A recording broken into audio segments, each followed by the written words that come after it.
Hürmetli vatandaş, bugünkü leksiyalarımızı başlayımız. Leksiya dersi Gazi Rozi.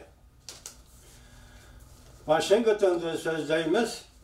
Bugünkü leksiyada sözleşten evvel bir cümle söz hazır Amerika Qo'shma Shtatları bilan Cumhuriyet Halk Cumhuriyeti o'ttirisidagi savdo suhbati taraqqiy qilib qayerga yetib bugun tunugunlardan yoki Prezident Trump dediki savdo to'g'risida o'tirdi kelishim imzolanmaslikni faraz qilg'ili bo'lmayotidi degandek bir so'z qildi.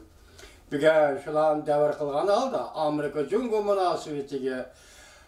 munosabatlik o'zgarayotgan dunyoning vaziyati va kishilik huquqqa oid vaziyatlar va Tibet to'g'risidagi Dalay Lama'nın so'zlagan so'zlar qatorliq bir qator leksiyalarni vatandoshlarga so'zlaymiz.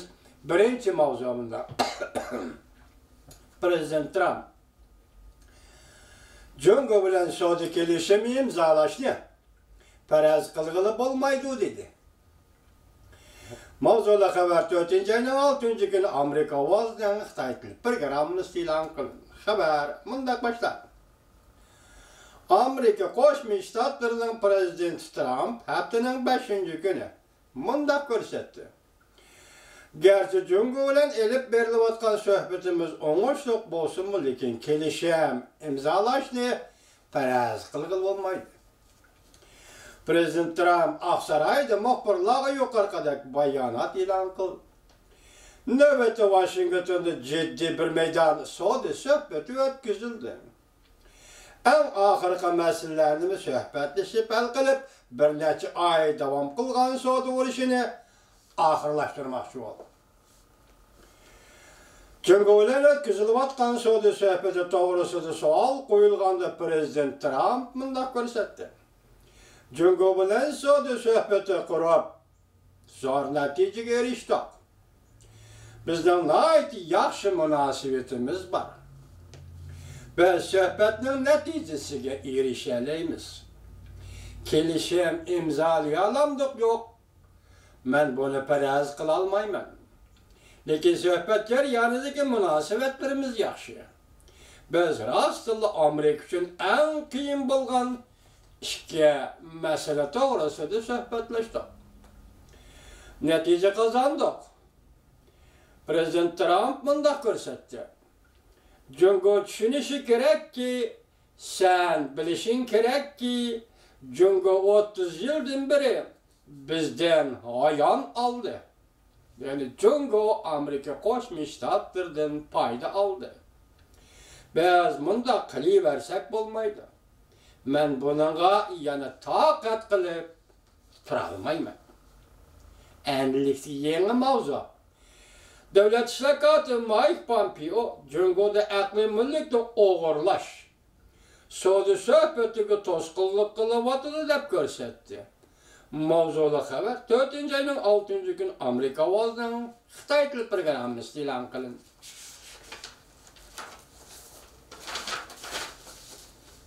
Amerika Qo'shma Shtatlarining davlat ishlar kotibi Mike Pompeo haftaning 5-kuni bunday ko'rsatdi.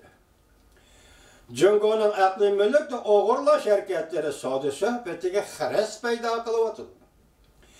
Amerika taraf ijro qilishni nazorat qilish funksiyasiga qurish qatorishchanlik ko'rsatyapti. Davlat ishlar kotibi Mike Pompeo CBS televiziyasining ziyoratini qabul qilganda bunday ko'rsatdi.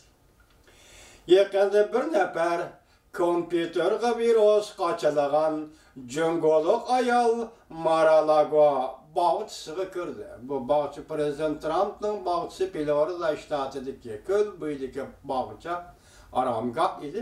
Nima deydi? Davlat ishlar kotibi Mike Pompeo bunday ko'rsatdi. Yaqinda bir nafar kompyuterga virus qochalagan Jungoluk ayol Mar-a-Lago bog'chisiga kirdi. Bexatarlik opti paydo qildi.